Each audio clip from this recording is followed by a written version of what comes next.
has begun once again. Not that we haven't seen this before. In the 60s, you talk about how they did a lot of experimenting with the safety of citizens by trying these, as you call, hug-a-thug programs, where they do the early release and not sending them to jail at all. Well, that has begun here in Kentucky this past week.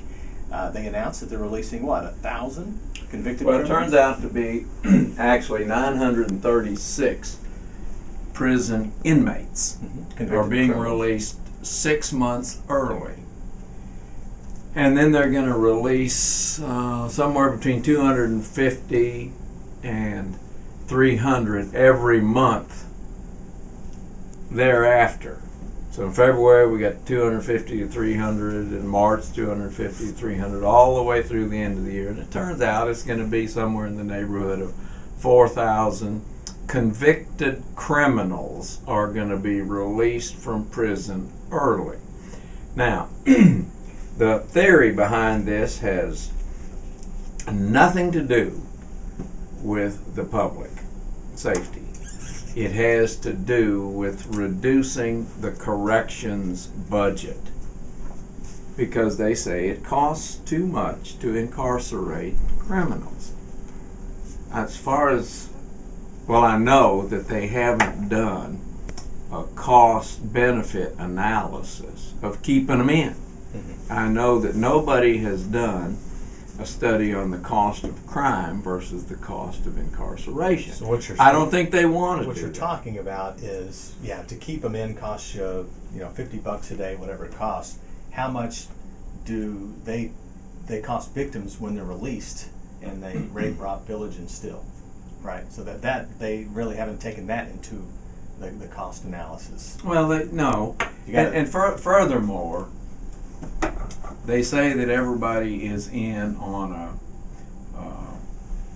they have a certain, this is what they're in for. But that's not the important statistic, Officer Don, is not what they're presently convicted for. Because they'll say, well, they're in on a parole violation or a probation violation. That doesn't sound all that serious. The real question is, what was the crime they committed to cause themselves to be on probation or parole in the first place? The question is, what are the crimes they committed? That's right. To find themselves on parole or probation first, because you do not get on parole. I mean, you don't go to prison the first time you commit a crime unless, there's some crimes. I mean, the most heinous, obviously, but let's face it, attempted murder. You're probably not going to go to prison or stay there very long. You're certainly not going to go to prison if you're a long-time drug dealer until they just basically you just won't stop after you've been convicted several times. So that's your point. These people didn't commit one crime and now they're in, like they lead us to believe. These people are career criminals, or they wouldn't be in prison in the first place. Do you remember a few weeks ago I told you I came back from this meeting in Nashville, National District Attorneys Association's Board of Directors meeting.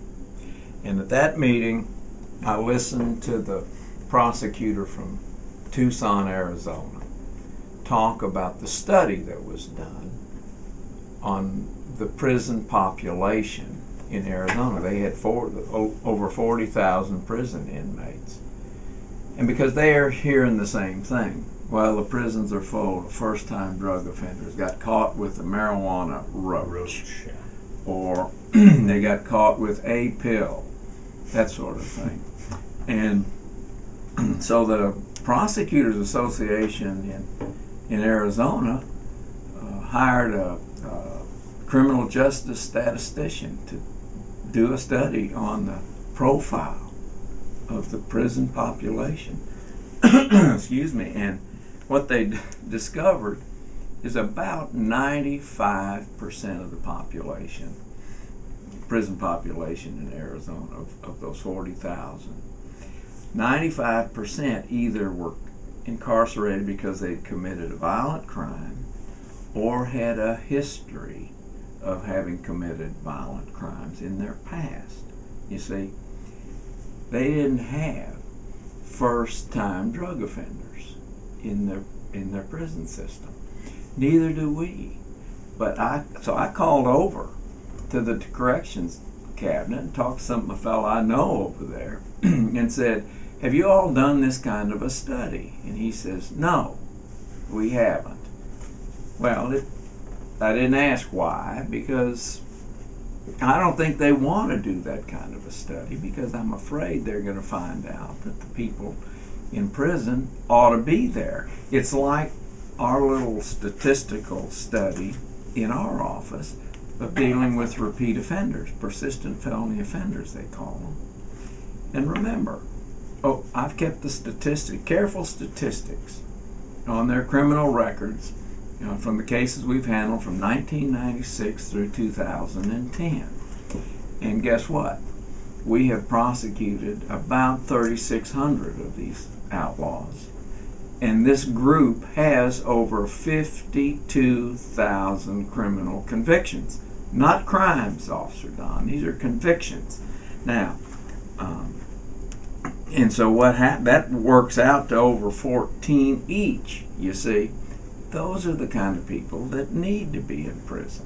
Those are the kind that the public is paying large amounts of taxes to be protected from. And unfortunately, those are the people that end up going to prison. And so who are they going to let out?